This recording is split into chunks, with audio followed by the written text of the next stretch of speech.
अस्सलामुअलैकुम बच्चों, उम्मीद करती हूँ आप खैरियत से होंगे। आज हमारा उर्दू पढ़ाई का दिन है और हमारी किताब का नाम है आसान उर्दू पहला कायदा। अब हम हे के बाद पढ़ेंगे खे। खे के ऊपर होता है एक नुक्ता। ये भी जीम के खानदान का आखिरी फर्द है। जीम चे ए खे।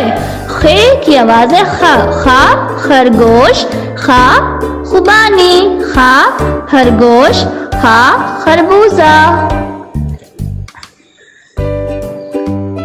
खा यह है कि आदि शक्ल खे अलिफ खा, खे अलिफ खा, खे वाव खो। अब खे की आदि शक्ल को छोटी के साथ जोड़ेंगे। खे छोटी ये खी, खे बड़ी ये खे।